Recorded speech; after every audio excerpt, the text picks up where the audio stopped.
Bien, la primera cosa que os preguntaba es la estrategia de lectura. Al inicio os ponía que una escuela lo hizo de una forma y otro instituto lo hizo de la otra. ¿Qué ventajas si le veis a un sistema a otro? ¿Qué os parece? ¿Qué ventajas le veis? ¿Hacer la división o hacer que se lea de esta forma cooperativa, que cada uno se plantee una pregunta y lea todo el artículo en función solo de una parte de preguntas? La primera estrategia es muy cómoda, o sea, le dices a un alumno, tú lee, luego sigue tú y luego sigue tú. No, o sea, uno puede leer y no se centra tanto en las otras partes. De la segunda estrategia, obligas a todos a leer todo. Digamos que luego darán su punto de vista, interactúan unos con otros. Vamos, me parece más acertada la segunda estrategia. En la primera estrategia todo se hace de una manera más breve y los alumnos no se pierden. Sin embargo, en la segunda estrategia, bueno, la ventaja es que ocurre exactamente lo contrario. Como ha comentado antes el compañero, todos los alumnos participan, discuten, profundizan más. El inconveniente de la primera estrategia es que, por ejemplo, no todos los grupos profundizan en todo, no tienen una idea global del texto, porque van leyendo, por ejemplo, por párrafos y van sacando ideas por ahí. Y yo creo... ¿No estáis de acuerdo que esta sería una idea importante? En la primera estrategia, al leer por párrafos, pues cada uno se centra, todos se centran en párrafos, pero les cuesta tener más la visión general de texto. Tiene unas ventajas, porque al menos cada párrafo lo leen más a fondo, bueno, sobre todo el que lo lee, porque no todos escuchan, ¿entendéis? No todo quiere decir, en teoría todos están leyendo, aunque uno lo haga en voz alta, pero no quiere decir que lean tanto. Pero también tiene este inconveniente de que les cuesta más tener, luego cuando les dices la visión general del texto, les cuesta más.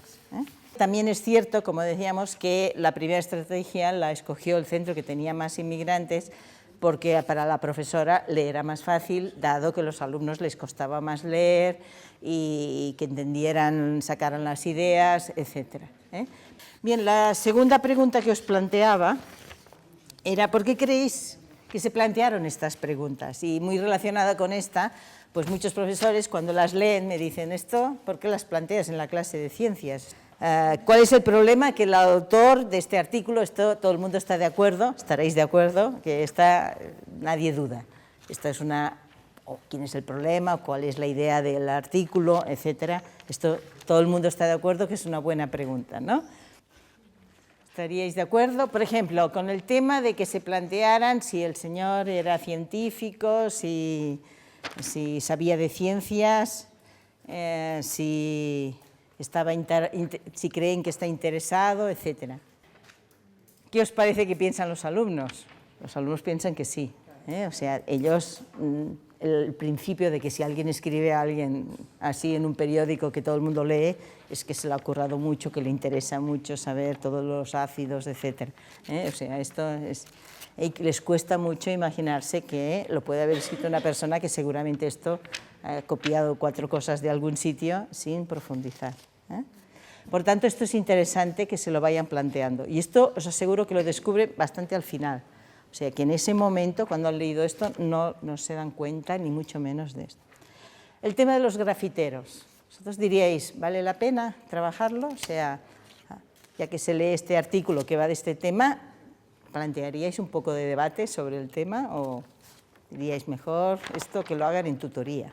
Si esa pregunta la respondes antes de leer el texto, pues te dirán muchos sí, porque hacen dibujos muy chulos, etc. Pero es que después de leer esto, ¿te parece bien que haya grafiteros? Te van a decir, no, porque son unos cabrones, porque como estos son terroristas. O sea, que aquí detrás el artículo es neutro totalmente, ¿os parece? Como ellos pensaban. Pero ellos no se dan cuenta que los están influenciando, porque sucede eso, Sucede eso. Al principio todos... hay libertad, si quieres, etcétera, daban argumentos. Luego, cuando leen el artículo, todos matizan. Todos no, hay algunos que continúan diciendo, pero la mayoría se sitúan en el medio, dependen, condiciones, etcétera, o sea, su visión. Pero, bueno, muchas personas dicen, bueno, esto me está sacando tiempo de la clase de química, ¿me entendéis? No tendría que trabajar aquí. Bueno, una posibilidad que dan siempre es lo pasaría a la tutoría, etcétera. A ver, yo creo que si sale el tema y demás, se ha de aprovechar. Que si se puede hacer en colaboración con el tutor o la tutora y trabajarlo y aprovechar y que se profundice más en otros tipos de horas de clase, pues mejor.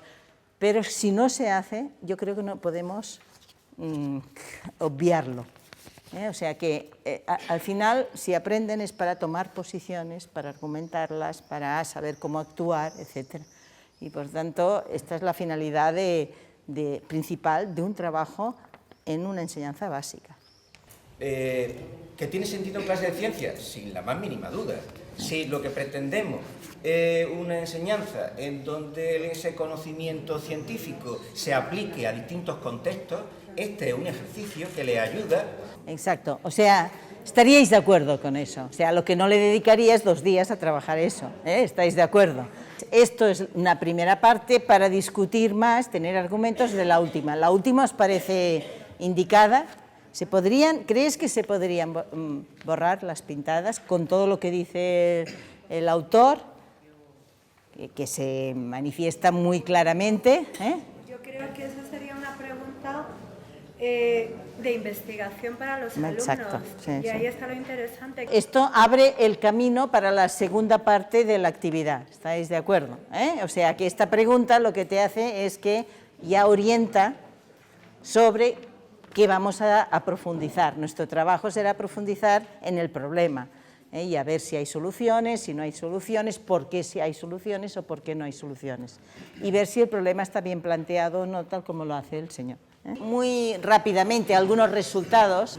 Mayoritariamente los alumnos creen que el autor, ya os he dicho, es informar y que además sabe mucho del tema, y que su información es totalmente neutra e imparcial.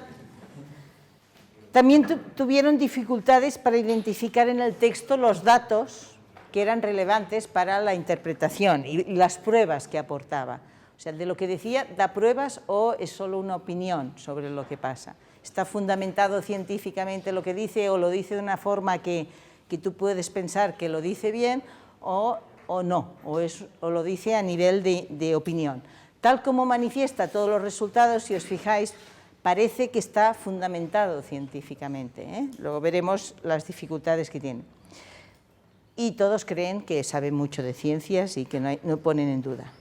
Una diferencia importante entre los dos institutos, el Instituto 2, cuando pedían de qué habla el artículo, cuál es el problema que plantea, etcétera, supieron especificarlo en una frase, etcétera, mientras que el instituto con más problemas y que no había trabajado tanto esto en las clases, tuvieron muchas dificultades. ¿Esto qué nos indica? Nos indica que si trabajamos unas ideas, como esto, unas estrategias, el Instituto 2 estaba trabajando estrategias lectoras desde hacía tiempo de forma coordinada, esto les permitía que los alumnos interpretaran mejor. No solo es el nivel sociocultural, porque os puedo decir que estos alumnos de este otro instituto luego mejoraron mucho, porque se empezó a trabajar.